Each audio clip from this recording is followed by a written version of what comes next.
Hello everyone, this is Brooke and welcome back to my channel. Thank you so much for joining me today. I really appreciate it.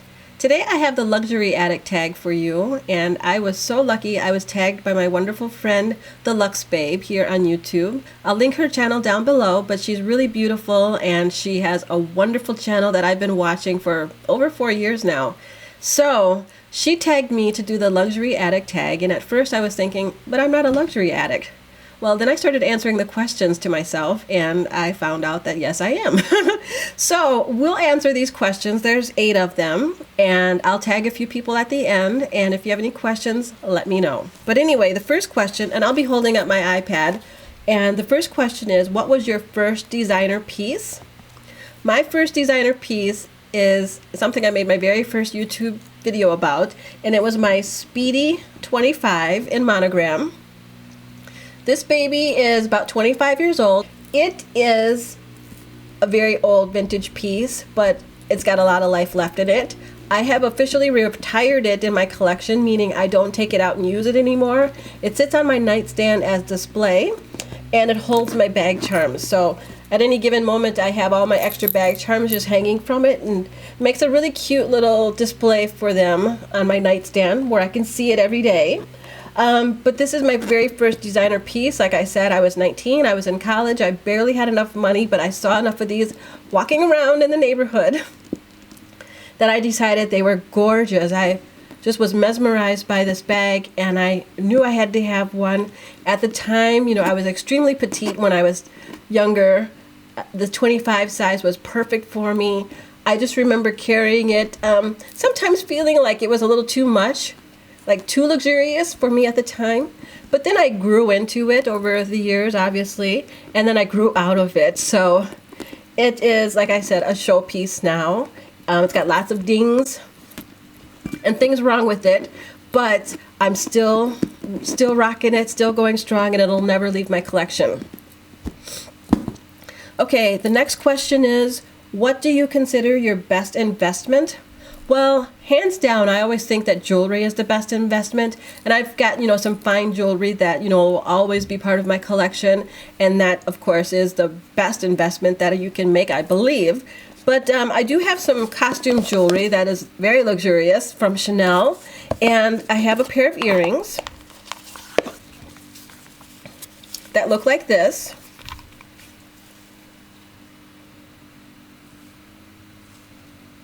You know, they're full of crystals, and I love the way they look when I wear them, and they won't decrease in value anytime soon.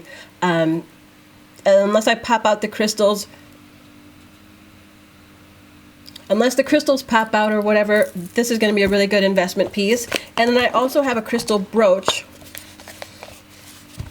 that comes in this pouch that looks like this.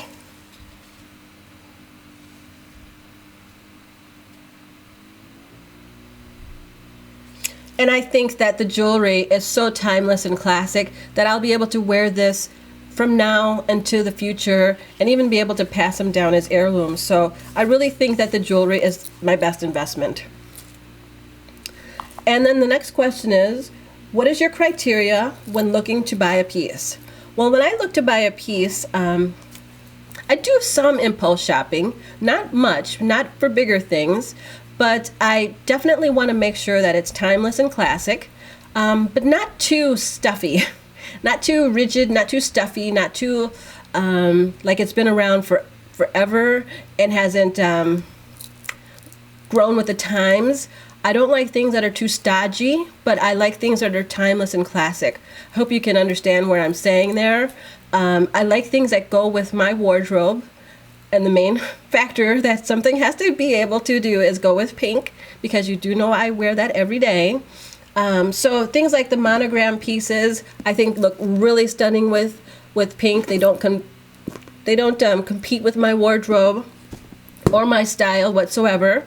So those are my 2 main criteria: that they're timeless and classic, and then that they also don't compete, or that they are in harmony with my style and my wardrobe. And 4. What has been your stupidest, most regrettable purchase?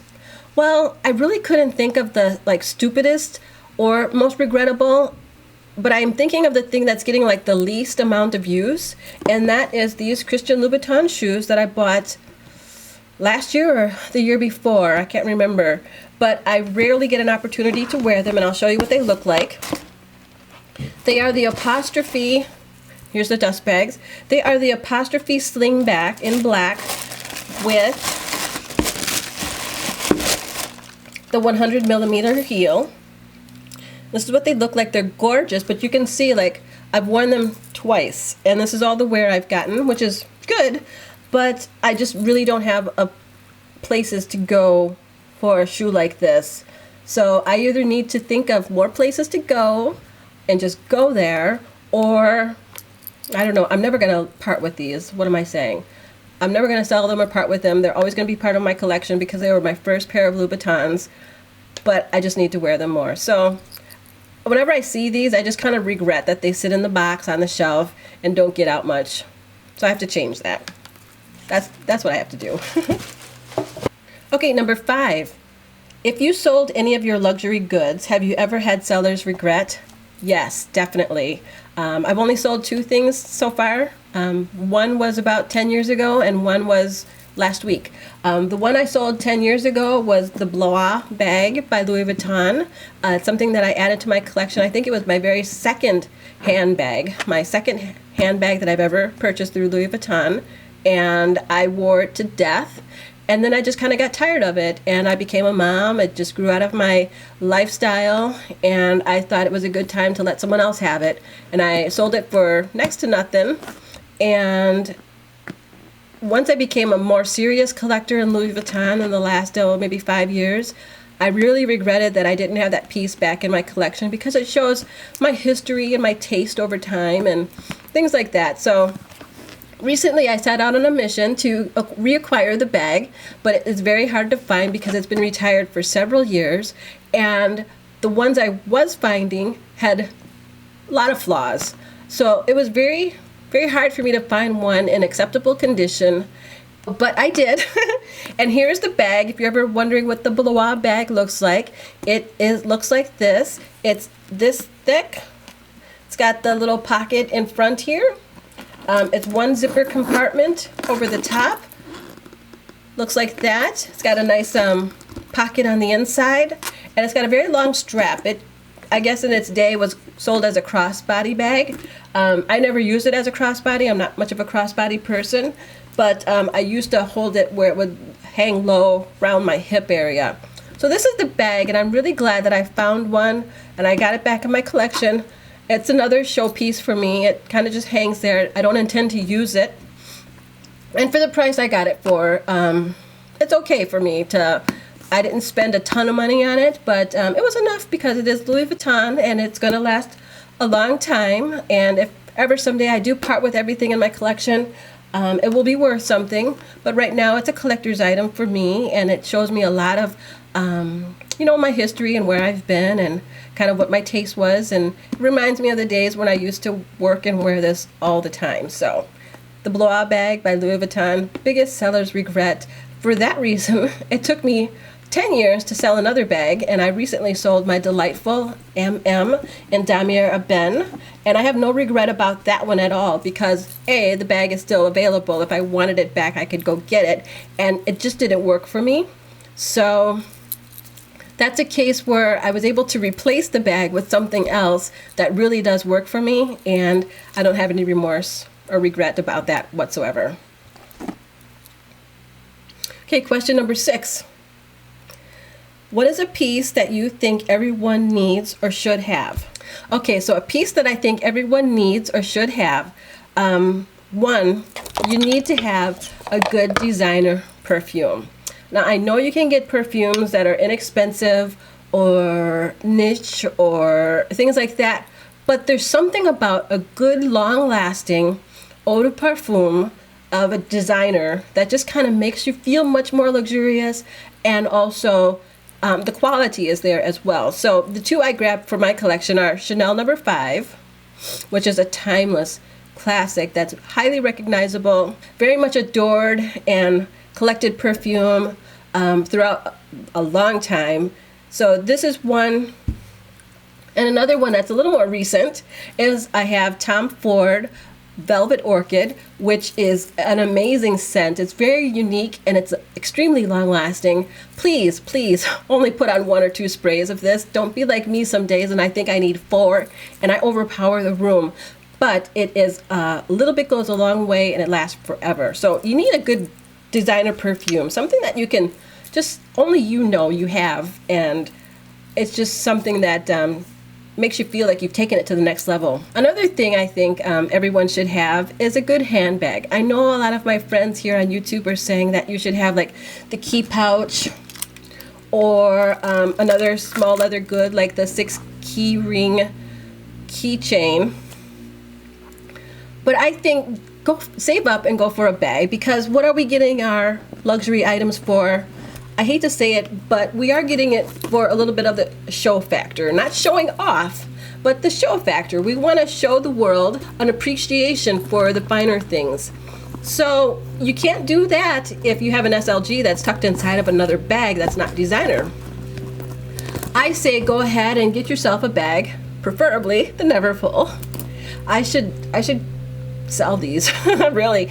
I love this bag. It's one of my favorite all-time favorite Louis Vuitton bags, and I think it's great. It's versatile for a lot of people's style, taste. It's a dress up, dress down, carry all, carry little, everything wonderful about this bag. So I think, and please don't get me wrong, I'm not saying I have designer purchases or I have designer items because I want to show off and I want to put on an air like I'm better than anyone.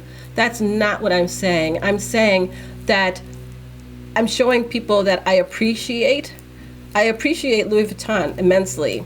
I think there's so much to the brand, the history, the quality, the craftsmanship, the service, all of that, and I want to represent. So that's all I'm saying. And if I want to represent, do it big. Go big or go home. That's it. That's all I have to say about that one. Next, question number 7. What is a piece that is overhyped? Okay, I'm going to say this and then I'm going to stand back so everyone can throw things at me. Because the bags that I think is overhyped is the Birkin bag. I don't see it. I don't get it. I hear people say it's a beautiful bag. To me, it looks like a regular bag. There's nothing about it that stands out to me. I mean, if you want to, have the ultimate status symbol, it's the perfect one. Now, I have seen some pink ones that have caught my eye, but I just don't see the attraction.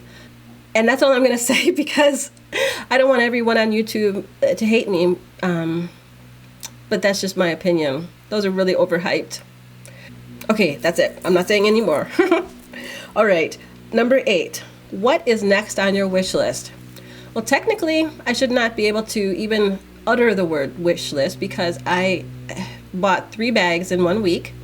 I just did a reveal for my Louis Vuitton Neverfull monogram MM with rose ballerine lining. And I have 2 more bags on the way. So I think my wish list days are kind of over. But, nah. I'm really wishing and hoping, and actually I'm going to get the Damier Ebene Neverfull that comes out this fall with the rose ballerine lining. My sales associate confirmed that it is a true fact. It is coming out in about August, and I'm already letting them know that as soon as it comes out, I want it ordered and shipped to me ASAP, because that sounds like the most beautiful thing in the world. The Damier Ebene with a rose ballerine lining. That is, so great, and it's on my wish list, and I hope that it comes out soon, as promised, so that I can get it. Okay, so thank you so much for watching this tag. I would like to tag 3 people that I think have not been tagged before. Otherwise, the rest of my friends I think have all been tagged. Purse Diva 38, DDG LA Diva, and also Natural Luxe Diva.